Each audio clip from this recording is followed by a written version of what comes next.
In this time,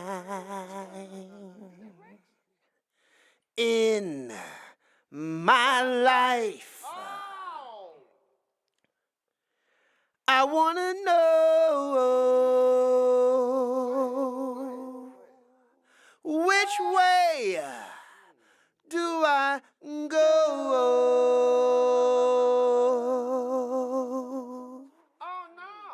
I need someone to tell me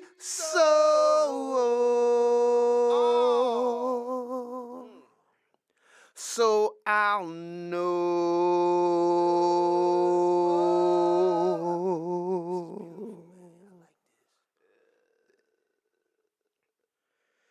In this time, in my life.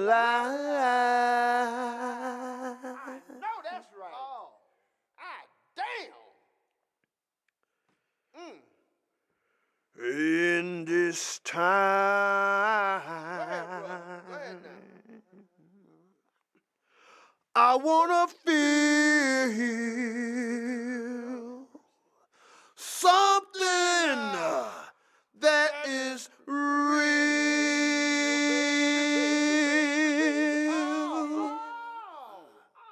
so I can heal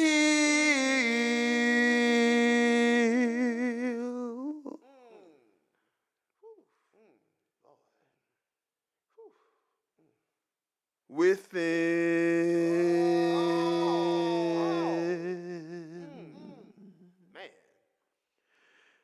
In this time, in my life. Chicken sandwich. Woo! Macaroni and cheese. Cornbread. Hot sauce. In this time,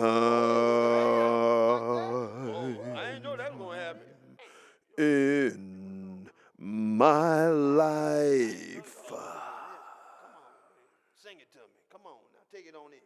I need the key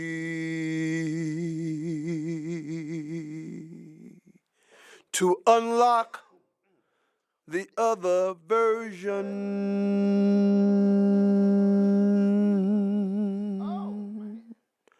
of me.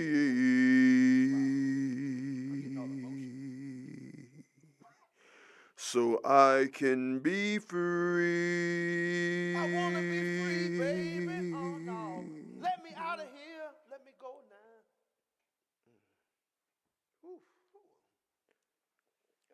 Sausage. Gotta find another direction for me.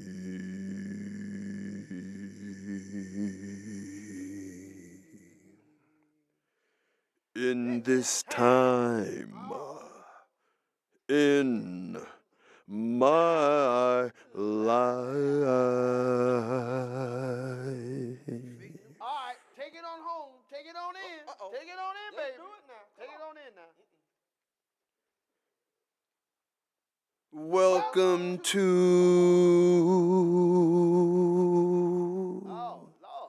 the Funk Lounge. Talk Theater. Starring With Mr. Billy Vera.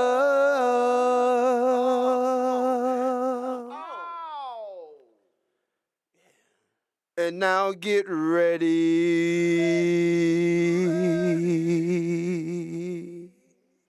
for the true to form funk prophet, laugh specialist, feel good therapist, funk jam artist, poetic conversation, verbal expressionist, the Rex.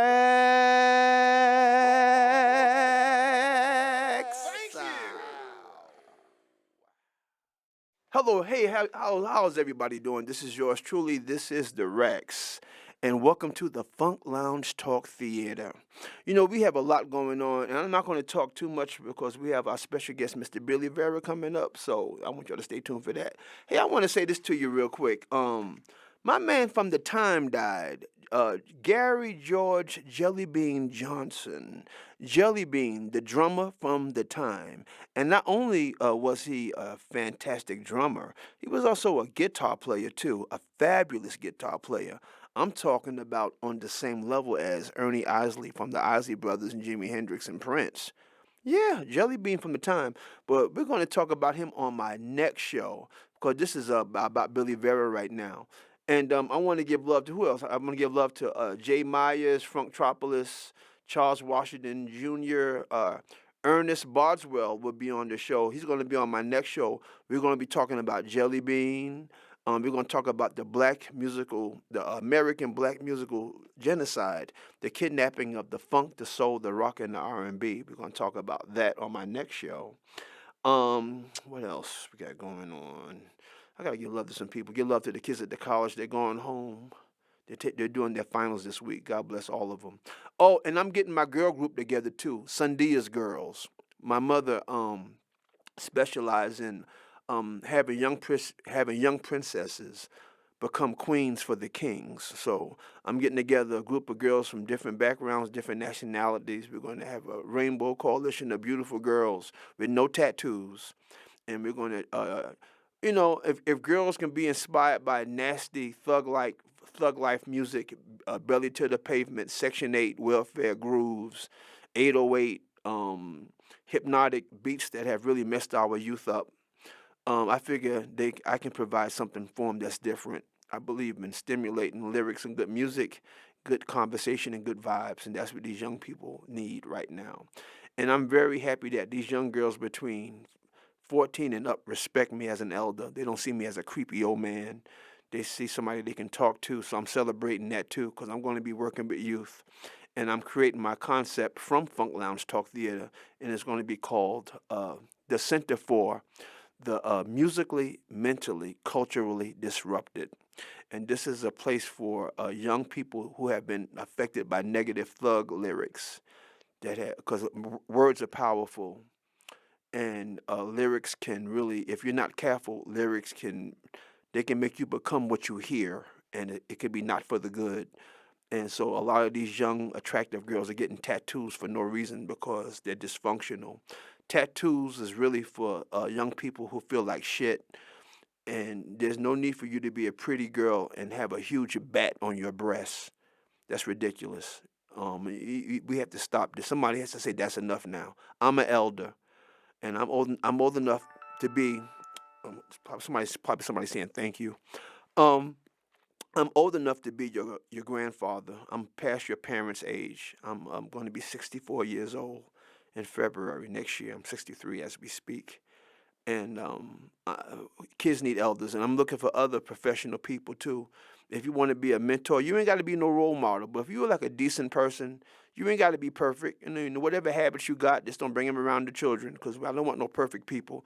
But if you are a decent human being that want to help young kids out, want to be an elder, get with me because I'm going to be starting something from my show, Funk Lounge Talk Theater. I'm going to be meeting with young people that talk with them. We eat, talk, have a snack, have a sandwich, and we'll talk, man. That's what I'm creating with Funk Lounge Talk Theater. I'm having an actual place where this can happen. I'm going to be doing me full time. Oh, this is going to be a job. I mean, I'm going to have a place for young boys, white, black, no matter. If they need a father figure, they can come hang with me. I play music for them, talk to them about life, stuff like that. A lot of these young boys and young girls don't have no male figures in the house. My pants don't sag, and I don't speak in Ebonics. I'm a professional, and you need to be around some really cool, classy men like myself and others, and so you can have another way of life besides somebody talking like, yo, dude, what's up, baby? Yo, I be on that shit every day, nigga. You know what I'm saying? I be rolling with that shit, nigga. Damn. I be on the avenue doing that shit, rolling with that 20 down the dub, nigga. You don't even know nothing about that kind of shit, nigga. You know what I'm saying? Yeah. See, that's ridiculous. That's some cartoon shit right there. And that's become normal enough because people have Negro fatigue right now. People are tired of our ass. Okay, I ain't talking about Africans. I ain't talking about white people. I ain't talking about Spanish people, Asians, East Indians. I'm talking about American-born Negroes. People are tired of our ass on cruise ships, on the bus, public transportation, and these little loud black girls always yelling, Tita, don't you pay that, girl, you don't even know me. And then they wrong as hell, and then when they get stopped by the police, don't touch me. You better not touch me. And wrong as hell, they got an expired license plate, got a headlight out, and they're guilty as hell, but they operate from guilt, but talking about, because I black. What you doing? Can't even speak. Okay, a damn kindergarten dropout. Because thug life makes her normal. She's really stupid, but because thug life is a $1 billion industry, she feels justified. No you didn't, girl. She got her weed from Dollar Tree, but she thinks she cute. You got on some Section 8 makeup and shit. No you didn't. Girl. Shit. People tired of that kind of shit. They sick of it. And I can look at white folks' faces sometimes, because white folks don't say shit because they don't want no drama. But you can tell them certain white folks to be like, oh my God, will you shut the hell up? Because they can't take that sound. Laquita, you got a mosquito on your back, girl. You better take that mosquito on your back. They can't take that shit.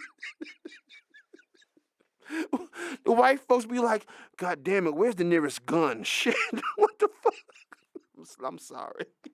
I could have had a V8. Let me stop. Anyway, so, hey, man, this is going to be a great show. This is going to be an excellent show, man. We have the legend, the pyramid, Mr. Billy Vera on. He was on the other show we did. Listen to part 2. A lot of y'all been listening to part 1. We up to like 200 or something views. I'm very happy with the views that I have. As long as y'all are like listening. I call my show Listening Ear Theater. Just look at the picture and let the words become the theater in your mind. And it's like listening to old-fashioned radio. Let the words entertain you. And then when you see the live show, you see what I do, because I'm coming with the funk and the jam. This is the year to dance, so I'm going to be doing a live show along with the performance seminar and everything like that. And I just want to tell everybody, this is the month of December. Boy, this has been a really horrible year, man. A lot of people left, including my mom. My mother left February 4th. Chris Jasper left, Jerry Butler, my man from New Birth. Steve Cropper just recently passed. And we lost a lot of people, man. So this is Jelly Bean Johnson from The Time. So this has been a deep year, man. So Gwen Rockin' Chair McCrae and Chris Jasper. So I hope 2026 brings a certain kind of delight and highlight to everyone that's seeking some form of sanity and success and financial rewards. Right now, let's listen to Mr. Billy Vera. This is part 3, and this is his trip from New York to L.A. Mr. Billy Vera, check it out. How are you, kind sir? I'm fine and dandy. Mr. Vera, let me say this to you in parentheses, Uncle Billy, if you will. Let me tell you something, my good friend, my brother, the love of you're the new love of my life. Let me tell you what happened. Thanksgiving, I had a little get together at my spot. Had a little Thanksgiving party. And I have a lot of white male friends who are married. Well, that my condolences. Oh, no, but these are my spirits, brother. I had no condolences, my ass. These are my brothers. I have a lot of white male friends who have black wives, and they have Asian wives. They have different, some Jewish couples, whatever the case, East Indians, whatever. I'm a we are the world soul brother. Everybody comes. I'm a continuation of my mother and my father. Okay. I'm the continuation of them. I'm the same person. I'm from the household. Everybody, the doctor, the dentist, the surgeon, the plumber, the pimp. Everybody's over at the house. So, I played the show, bro. Storybook Children started it off. Let me tell you something. To see white men have a new enjoyment for that song who got black women, that shit was something to see. And keep in mind, I saw you at the Apollo when I'm 6 years old. Here I am, 63, you're 81, and I'm having a repeat in my damn living room, watching you blow minds all over again in my damn living room. Oh From the man. Apollo to my damn living room, you still blowing people's mind with that beautiful song, bruh. What is up? Oh. What planet are you from, soul brother Billy?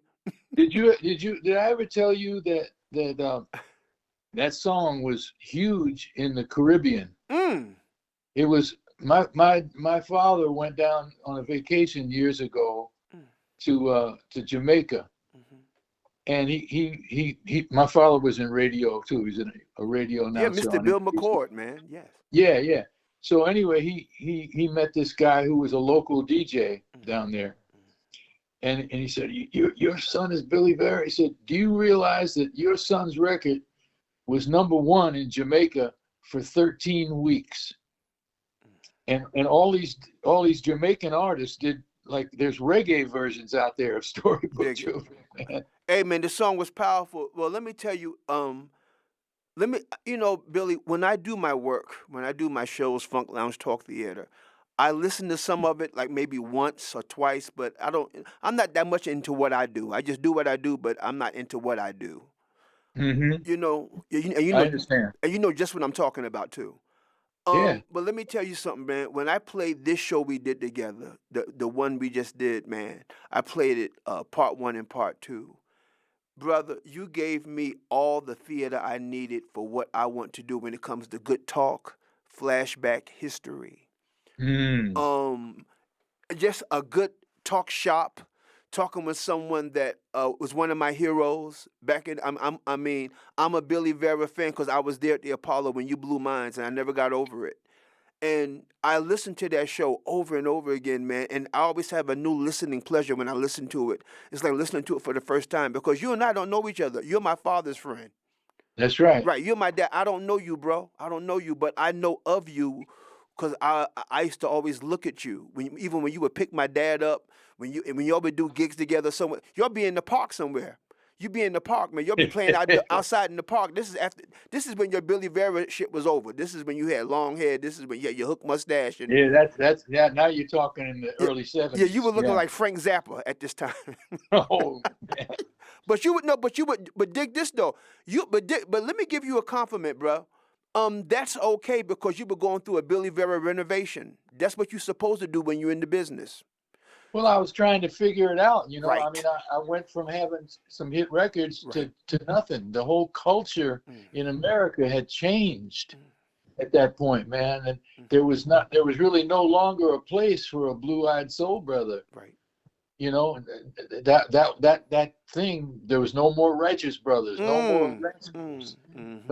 no more these white dudes that had soul. Well, you know what Soul happened. was over. Yeah, here's what happened too, Billy.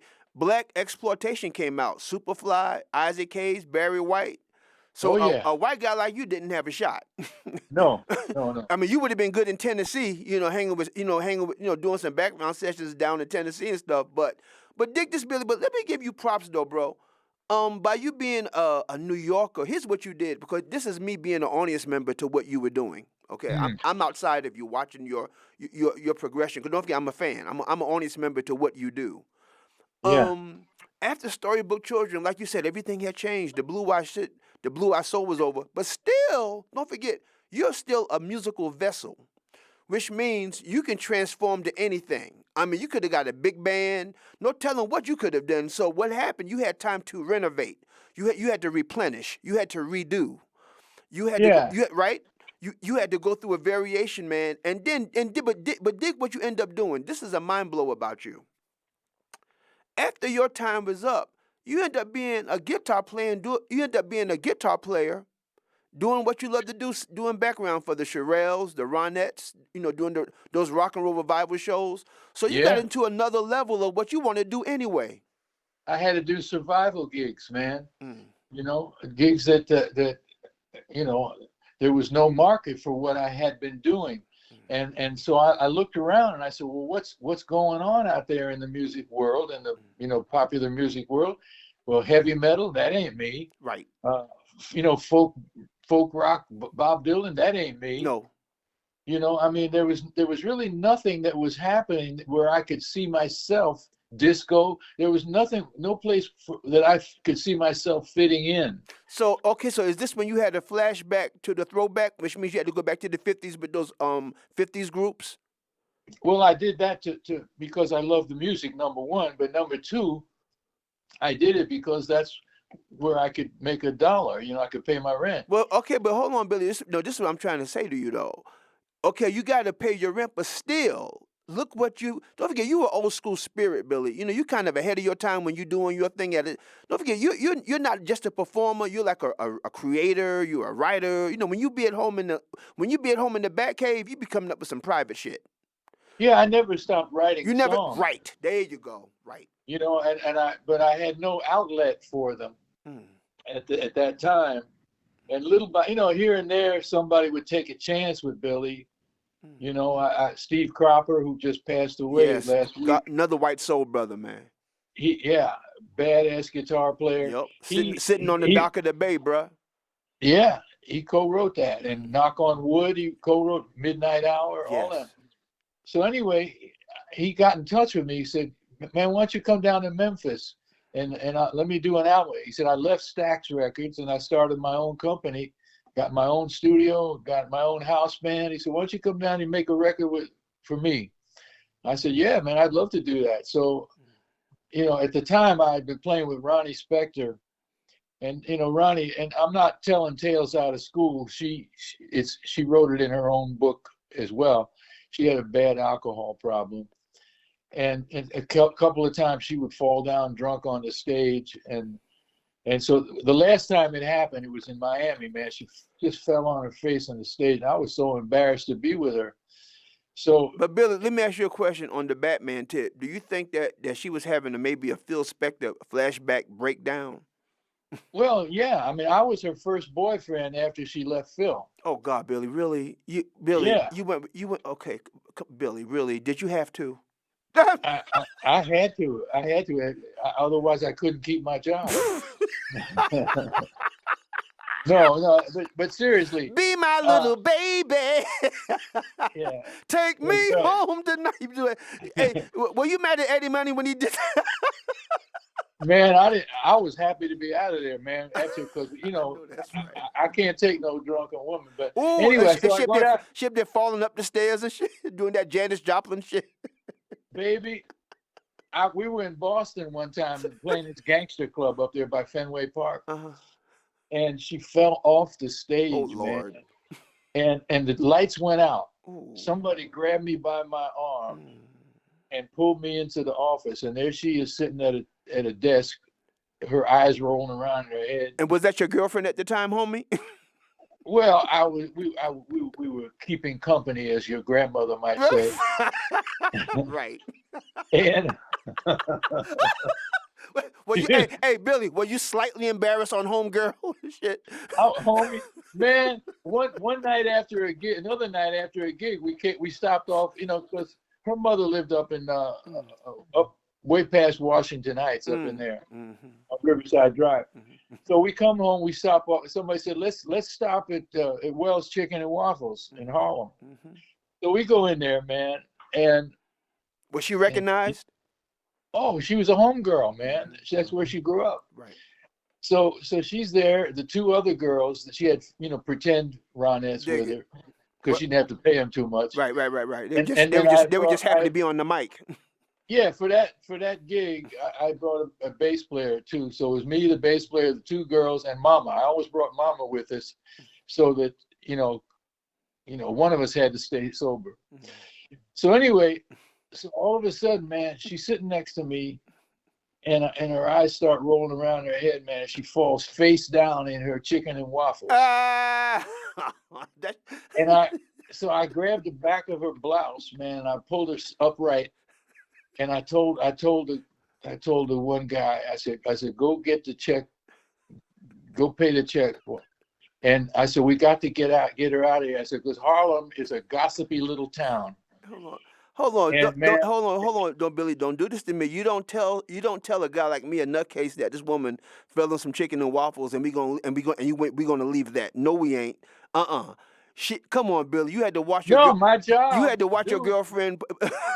dude, my job was to protect her ass, Hey, man. hey, Billy, did you take her? Did you take her home to mother? I did, but mother was with us, you know. So what I'm saying is, what I'm trying to say, Wait, your mom? no, oh, my mom, like, she charmed my mother. Mm-hmm.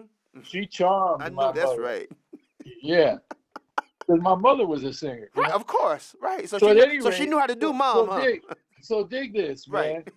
So I pulled her upright and I said, "You go pay the bill, and we're gonna get her out of here because it'll be all over. But by breakfast time tomorrow, it'll be all over Harlem that homegirl Be fell on flat." WBLS, Yeah, man. You know, it'll be on WLIB. You know, all of them. WLIB, right? You know, man. Rocky G will be Rocky talking G that be all shit. over that. Mary the K, cousin Brucey, Yeah, you know. So, Hal Jackson. so at any rate, I ended up going down to Memphis, and I made a record down there. The day I got to Cropper's studio, he was recording Jerry Lee Lewis, the Killer. So you know, so Jerry Lee he had like a quart of bourbon on his piano. Did he like you, Billy? I don't know what he liked, man. He was crazy as hell. He tried to shake hands with me, man, and so he tried to squeeze my hand to see how bad I was. Dig it. So I squeezed that motherfucker right back at him. Good for you. Good for you. And I looked him right in the eye. Nice. And so he knew I was nobody to mess Right. with. You know? He knew you wasn't. Hey, I'm from the Apollo. Slow down, player. That's right, man. Right. Man, Harlem's own like a motherfucker. I know that's right. I said, man, I'm from 126th Street, motherfucker. True story. I'll put you to bed in the back of that dressing room. I'll back you up on that one. Yeah. So at any rate, so there was one song on the album that they needed somebody to sing harmony with the Killer. So I did that. And that was okay. And then we made an album. It wasn't very good for me, and it never came out because Cropper's the financing for his record company ended, so the record never came out. But he was a great guy, Steve Cropper, really great guy. Wow. Billy, You remember that record? You remember that record that Pickett made? 6, 3, 4, 5, 7, 8, 9. Remember what's that? my number? Yeah. You know who the girls are on that? Oh, go ahead. Patti LaBelle and the Bluebells. I'm done with you. Really? Yeah, they were in town. Cropper told me. He said they stopped by the street. He said, "Why don't you all sing on the record?" So that's them singing. You know, speaking of Patti and the Bluebells, you know, people. I had a couple of black lady friends of mine. They were mad when I said about Judy Clay had that Aunt Jemima pancake look. I said, let me tell you something. I don't give a damn what y'all get mad about. I said, Patti LaBelle is on a pancake box right now. Patty, so shut the hell up. And then they got quiet. Then they were like, "Oops." I said, Patti LaBelle has replaced Aunt Jemima. Okay, Aunt Jemima pancake mix is like pearl, some old pearl shit. But Patti LaBelle replaced Aunt Jemima. But you know what? Did you, Billy? Billy, let me ask you, Billy. Hold on, I gotta ask you this because you're that guy, Billy. In your wildest dreams, could you ever imagine the success of Patti LaBelle, how you know her as who she is, and you know her whole life of being Patti? What's your take on that, Mr. Vera? Well, I knew them girls pretty good because we played with them a lot. Right. And they, like I said, there was only 2 bands that could play their music right because they were doing like Danny Boy in D flat. They were doing You'll Never Walk Alone in B natural. Ooh. I mean, all them black note keys, you know. Yes. On the piano that most musicians couldn't play. Yes, sir. So we were like one of 2 bands that they told me this a million times. They said there's only 2 bands on the whole Eastern Seaboard that could play our music right. Mm-hmm. You and this band from Pennsylvania called the Magnificent Man. You ever heard of them? Was that part of Gambling House? Are there some members from MFSB in there? No. They were about a 9-piece band, all white boys that could play really good soul music. Okay, one of those types. I got you. Understood. Yeah, very good band, and they could play, but nobody else could play their music right. And the poor girls, man, you know, they would drive up from Philadelphia all the way to the country house in Banksville up there by Greenwich, Connecticut. 3 hour drive, 4 girls, their manager, his wife, and all their little crinoline gowns in the trunk.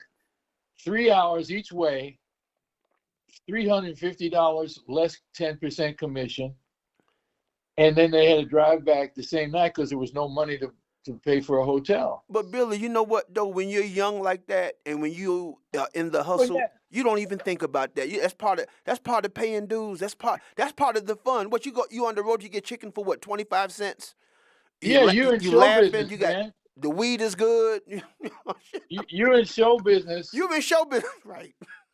the tinsel and glitter world of show Right. business. I mean, and meanwhile, meanwhile you're dressing in the bathroom, you're dressing in the back of the car, but it's about the audience. And guess what? And you know what's so beautiful about this? Mm. There's a beautiful audience waiting for you to come on. Everybody done. That's what made it all That's what worthwhile. made it off. Hey, these people work all week. Hey man, they work Monday through Friday. That damn eagle fly on Friday. They going Yeah, out, and like you said, they got on their cool, nice vines, that's right. right? And they come out Back to in they those come out to days, they drink and did. have a good time and watch the band play, man. Hell yeah, that was life. Oh God, That was Billy. the life. That Billy and you and your Billy. Let me ask you about you and Steve Cropper and Donald Duck Dunn and all you white guys. What is it about your love for black music, the way you have it and the way you play it? Because I know when a white musician gets with a black singer like Wilson Pickett and you play that right shit for him, he go, "That's it. That's what I want. I want that right." It's like always. He's like, "Go That's on, right. play your guitar, son. Play your That's guitar." right. He's talking to a white dude. But why do you think all those records that they made in Memphis Right, and Muscle Shoals, right, Alabama, right. those Southern white Those are boys white dudes. they could play the shit Oh, out hey, of that. Billy Vera, check this. You know what blew my mind? Willie Mitchell, Al Green, the background Uh-huh. vocals. Those are three white sisters. Yeah, I know. That blew. I know, Billy. You probably had him over for dinner. What, 2 years ago? Knowing you, my man got a picture on the porch drinking Kool-Aid with the background singers Al Green and shit. Yeah, man. But Billy, who knew they were white? Their harmony was beautiful. Oh. Well, there's something that I maintain that there is something about Southern people. Mm, I'll tell you a story about Pete Holman. mm. One day, he From the was, Mighty Cravers, y'all. yeah, he was my ace boon coon, man. He was my boy, and he told me, he said, Billy, I'm thinking about going back home sometimes. I said, where's home? He said, Tuscaloosa, Alabama. I said, where you going? And at that time, I wasn't really as hip as I eventually became. But I said, why would you go down south, man? Them fucking white people. He said, baby, let me pull your coat. He said, my father owned a little store down there in the south. And when the hurricane came, blew the roof off of my father's store, he said, who do you think helped put that roof back up? He said, white men. He said, when we were growing up, we all played together. He said, of course, when we became teenagers, I couldn't date your daughter. Right. I couldn't drink from the same water fountain. He said, but we all knew each other as human beings. He said, you come up to liberal New York. He said, how many of these white people, these white liberal people in New York, how many of them know one black person? He said, they know their mailman, they know their housekeeper, and that's it. They don't know anything about black people in New York, man. That's how he was talking to you back then. Yeah. He said, I want to pull your coat, man.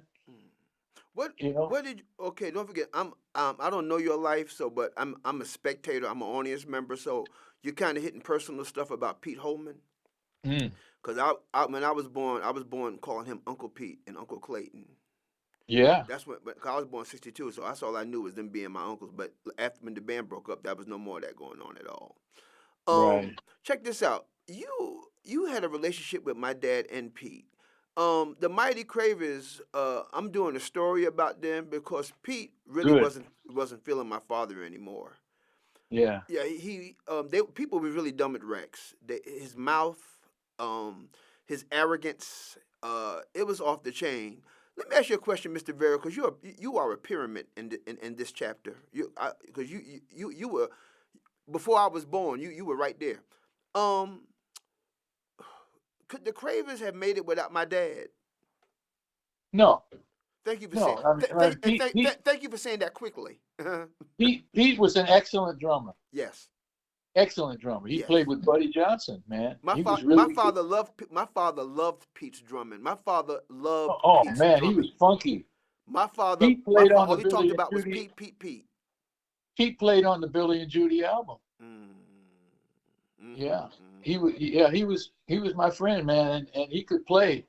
Uh, you know, he told me a lot of stories, man. You know, Pete was a very self-educated man like me.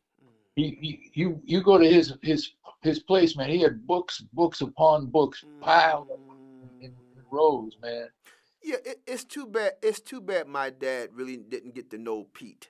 They were just they were just business. It was just like, "I'll meet you at the show." Yeah, yeah, I think It so. was never a hangout. Hey man, come have some steak. Come over to the house. Nah, very separate. I'll meet you at the show, man. Well, Right. Pete was always, looking for that pussy, Right. Well. My dad's name is my dad's real name is Dick. I mean, period. I mean, so I mean, we got to keep it real, cause life is short. Okay. Yeah. Well, people like lead singers, Yo, man. and then he can play that B3 too, and the piano. My Uh-huh. father was he was dangerous. He was bad. I tell people, if you want to get an idea how dangerous my dad was, listen to by the time I get to Phoenix. Yeah. He tears that up, and I'm gonna tell you, Uncle Billy, I think I played guitar on that record. No, you did. You played on that album. Yeah. Oh yeah, man, Billy, I didn't know. Like I said before, when you blew my mind as a child. I didn't know that you and my dad were dogs, man. I thought you were just some beautiful white guy singing on stage. I didn't know that you were my dad's friend. Oh yeah. So You that, know, you know so how I, I met him? I've been like crying every day. I've been having a moment because you have connected me. Just you. For some reason, the name Billy Vera connects me with my parents. So I've been having these little moments. It's like I hear. I feel complete talking to you. Good. Yeah, man. That's why I call you Uncle Billy. Like just Uncle Billy. It's like I be like in a trance state. Right, because I just Uncle Billy, because it's like, and even like your pictures be in the house, and I'm gonna tell you, I got a brother named Ernesto Boswell. He's going to be coming on my next show. Uh-huh. We're gonna talk about the American Black musical Holocaust, with like the kidnapping of the R&B and the soul. Oh wow. And he was talking about your album. He said, Rex, man, most black homes had a Billy Vera and Judy Clay album. It's like having Dr. King's picture in the living room. Your album was part of that collection, bruh. You was a Wow. part of Abraham Lincoln and John Kennedy. Does anybody here see Billy and Judy? You was part of that shit with black people, bro. That's what I'm saying. Yeah. You play a major role in black culture because your album was also a picture of the song, and people didn't mind having that album. I don't know about white people, but I know in the black community, they didn't mind having that album in the living room, like just showing that shit, bro, at that time. Yeah, people told me that. It was interesting. You know when it really came home to me that we had done something that was significant was 20 years later. So we're talking 1989 now. I'm producing Lou Rawls, and Lou had to do a benefit up at the Apollo. So he said, man, I got to go up to fucking Apollo. He said, come with me, man. So I went up there with him, and we go in the back, in the stage door. Yes, sir. Now in that little vestibule there, when you first walk in, there was still that sign sitting up there said, please do not ask for passes for your friends. If your friends won't pay to see you, who will? Right. So anyway, the place was shoulder to shoulder. It was like all older black men there, including Ralph Cooper, if you remember him. Yes, we talked about that on the other show. Yeah, Ralph Cooper was there. So he's talking to Lou. Now, this is 20 years later, so I don't look exactly the same as I look when you saw me. Billy, I hold had, on. Don't Billy, you can't mention that because you mentioned that on the other show, bro. You talked about that's why I talk to you the way I do. He said that you are a credit to our race.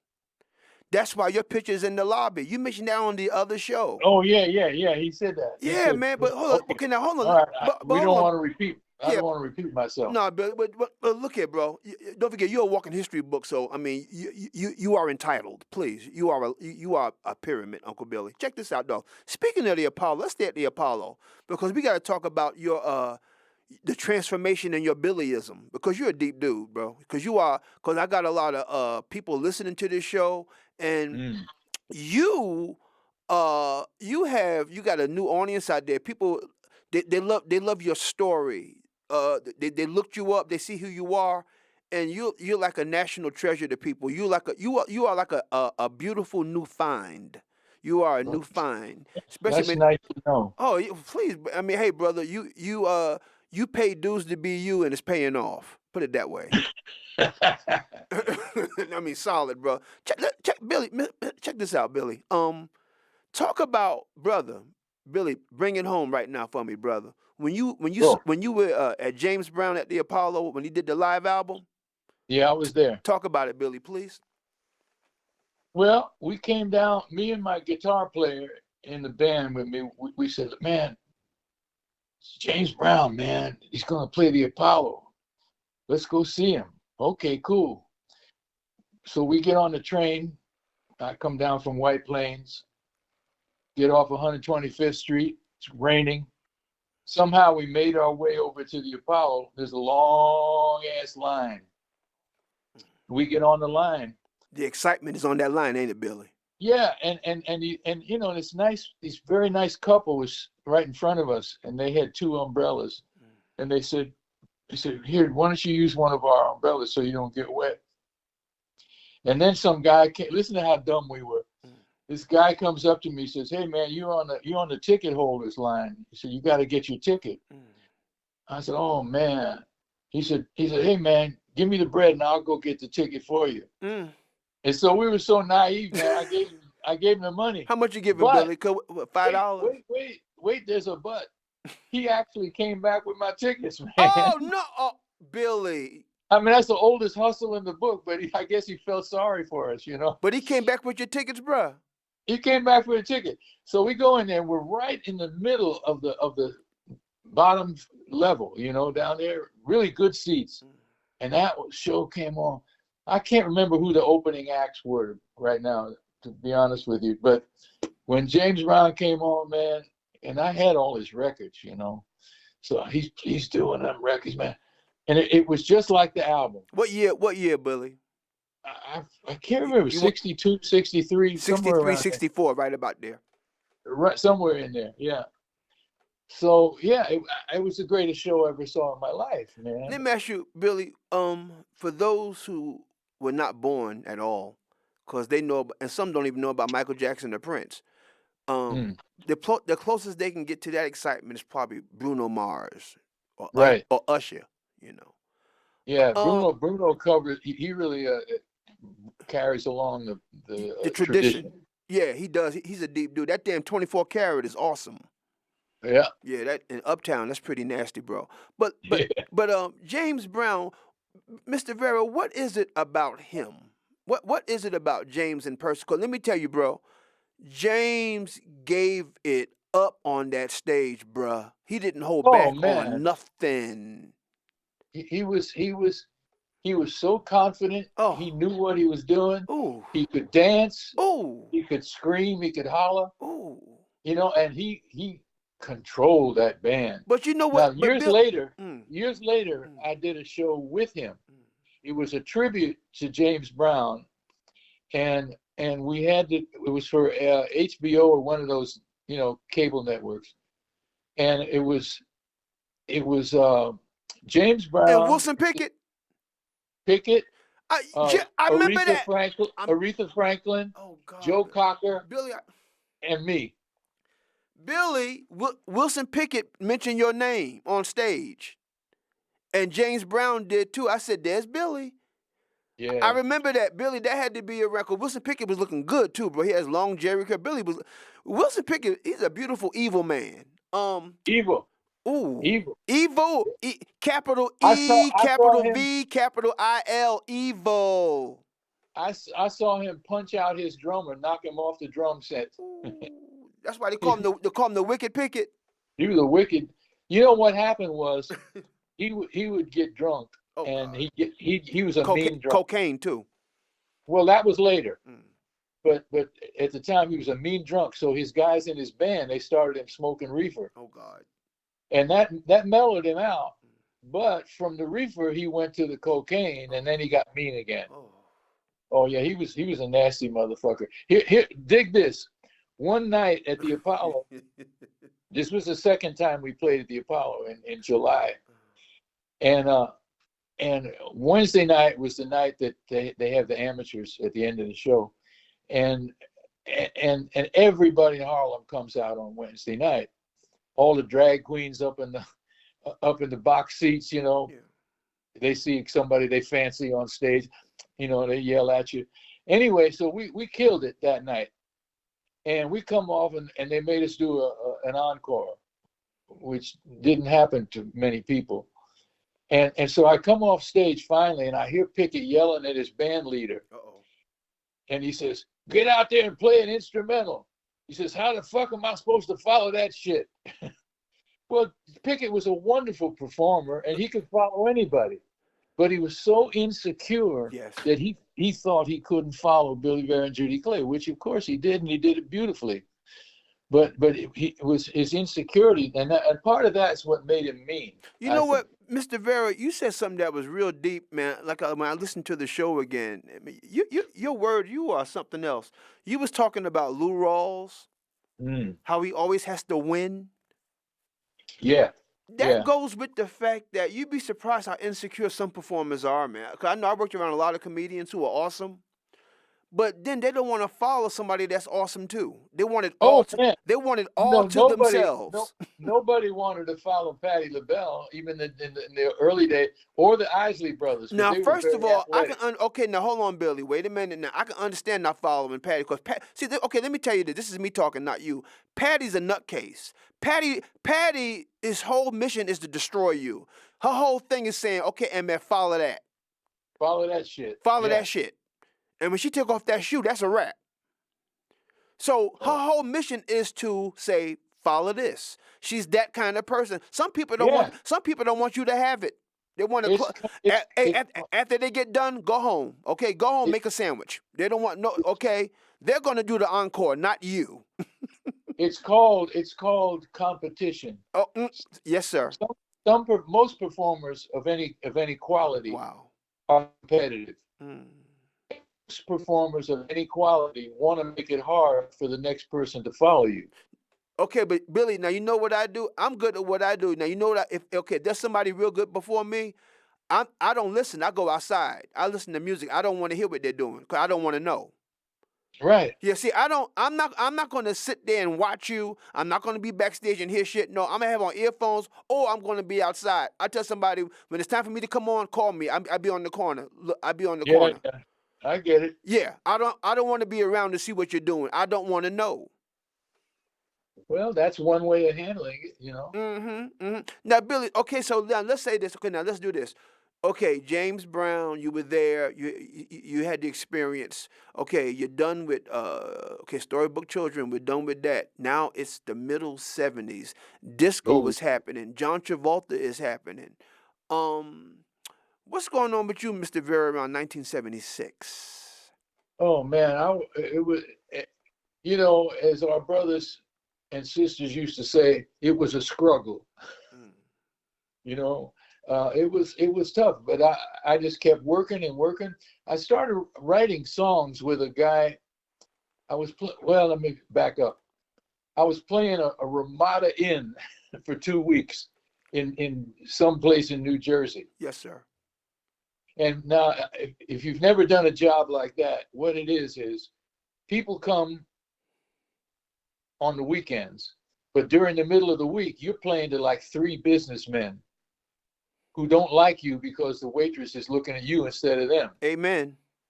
So this was one of those nights. Yes, sir. So I come off stage. The waitress says, "Hey, man, that fellow over there sitting with his wife would like a word with you." Nice. So I go over to him, and he stands up, shakes my hand. He said, "My name's L. Russell Brown. I wrote Tie a Yellow Ribbon Around the Old Oak Tree." Wow. And I'm like, "Wow, good for you." Right. Ain't no money in my pocket, but good for you. Right. And he says, "You know what?" He called me Vera. He don't call me Billy. He called me Vera. To this day, he still does that. He said, "Vera, you are one of the great singers of our business." He said, "Everybody knows it. You're one of the great songwriters. Everybody knows it. But you never make any money. You got all this respect." He said, "Now me, I make a lot of money and I don't get the respect that you get." He said, "So I have an idea." Mm. He said, "Why don't you and I write some songs together? Go You ahead. could teach me how to get respect and I could teach you how to make money." Beautiful. Well, that sounded like a good idea. So I started going over to his house before the gig in the afternoons. Mm. And we wrote some songs, and some of them were pretty good and some of them were okay. And so one day he says he wanted to be a producer. So he got a gig somehow producing Nancy Sinatra. Mm. These boots were made for walking, you know, that girl. And he said, "Look, I got to go pick up my wife at the beauty parlor." He said, "Why don't you start something for Nancy and we'll finish it when I get back?" I said, "Great." So I'm sitting there by myself with his guitar in my hand, because I usually write on piano, but he didn't have one. So I said, "Man, what do I write for Nancy Sinatra?" "Oh, she has this famous father." And I'm start writing lines like, "I love my daddy, but it really don't matter what my daddy might say," you know. Billy, can I ask you a question about her? Nancy. Nancy, Nancy. Yes, Nancy looks very I attractive. never, I never met the girl. You know, you what? No, I didn't meet her. You didn't meet her? No, because he played the song for her and she didn't like it. Okay, So let me. Larry, But let me ask you this though. For a guy like you, when you saw her, because you have when you write a song, you have to get a vibe. You have to get some. yeah, I know how to do that. I'm a professional. Right. So when you saw her, did you get a? Even though you didn't meet her, did you get a vibe from her, or was she, I just or told was she you. overrated? Oh, I just told you my process was I listened to, you know, them boots are made for walking. because she had recorded Storybook Children, by the way, on a big album of hers Really? some years before. Yeah. How about that? So I knew what she sounded like, and I knew her limitations. Yes, sir. So I wrote this song that was be easy for her to sing, Mm. but she didn't like it. So anyway, Larry comes home. I played for him. He said, "Man, this is a #1 song if I ever heard one." Mm. He said, "You got to do something with this song, man, and prove me right and prove her wrong." So I went up. My other buddy had a little country band up in Connecticut, and he had a girl singer. So we recorded it with her. And then I also I gave it to Shirley Sherrill, and she recorded it. And so then I took this girl's recording of the song to everybody that would still get on the phone with me by this time. Yes, sir. And everywhere I went, love the song, hate the girl. Love the song, hate that girl. Ugh. Wow. So finally, the last guy on my list, I said, he says, "Love the song, hate the girl, but we're recording Dolly Parton next week. Let me have the song for Dolly." What year was this, Mr. Vera? 1978. Okay. 1978. Yes, sir. So I said, "Well," I said, "Give me some money, man, you know, and give me an advance." And I figured you're gonna give me like $200, $250. So I didn't even look in the envelope when his secretary brought me the check. And I'm going down in the elevator he was up on the 14th floor or something. And I had my little girlfriend with me, and she couldn't. She ran out of patience. She grabs the envelope from me. She opens up the envelope. She looks at the check. She says, "Holy fuck, baby."